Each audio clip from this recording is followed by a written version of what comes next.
So slope is actually equal to minus tan theta geometrically, ठीक है, यहाँ पर माइनस tan थीटा, क्योंकि ये थीटा है, ऑब्वियसली ये भी थीटा है, तो ये जो एंगल हो गया ये 180 डिग्री माइनस थीटा हो गया। नाउ इस ट्राइंगल, इस पॉइंट को बी अगर नाम दे दें तो ट्राइंगल एपीबी में जो tan थीटा है वो है क्या? So tan theta is basically perpendicular by base, तो perpendicular is y minus y1 as you can see there, and base is x1 minus x, और tan थीटा किसके बराबर है? tan theta is equal to minus m, क्योंकि m is minus tan theta, तो इसको minus m लिख दिया, y minus y1 by x minus x1 minus x। अब इसको मैं क्रॉस मल्टीप्लाई कर देता हूं, so when we will cross multiply, तो मैं माइनस साइन जो m के आगे है वो एब्जॉर्ब कर लेता हूं, तो x1 minus x will become x minus x1 is equal to y minus y1. So this is finally called the point slope form, that is y minus y1 is equal to m into x minus x1. इस equation को हम कहते हैं point slope form of a line. So you have to remember this form also.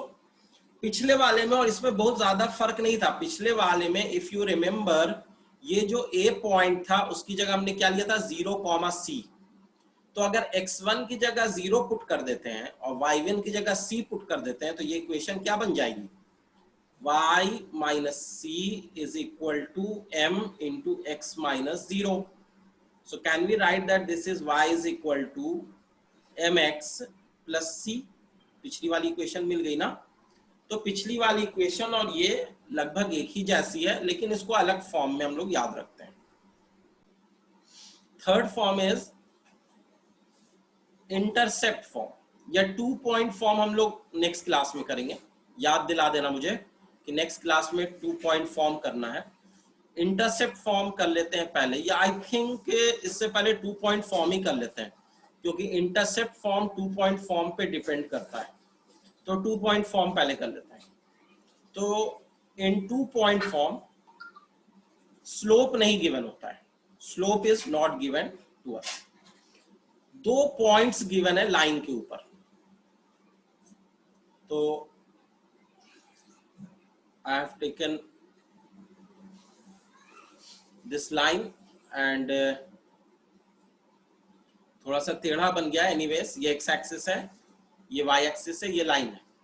इस पे एक point मान लो यहाँ पे गिवन है x1, y1, और एक पॉइंट यहाँ पे गिवन है x2, y2, और इसका स्लोप आपने अभी कहा स्लोप गिवन नहीं होगा। हाँ,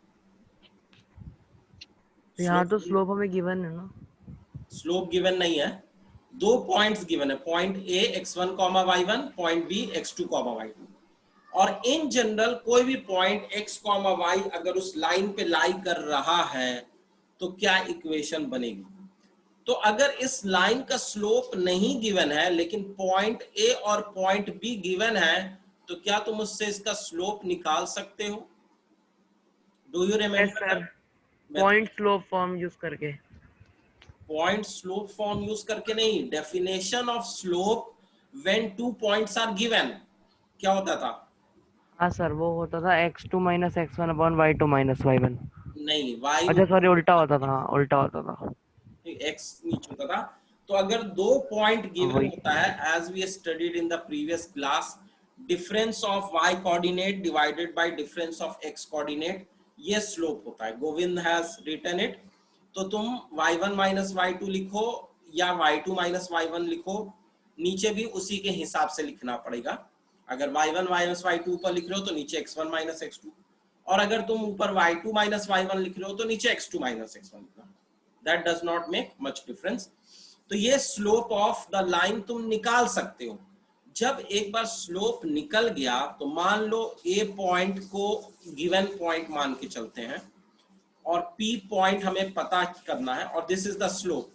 तो can it be called that it is actually point slope form, and the point slope form which we have just studied says that y minus y1 is equal to m into x minus x1, लेकिन m तो given नहीं है, तो finally हम क्या लिखेंगे, y माइनस y1 is equal to m is which we have got here y2 minus y1 by x2 minus x1 into x minus x1.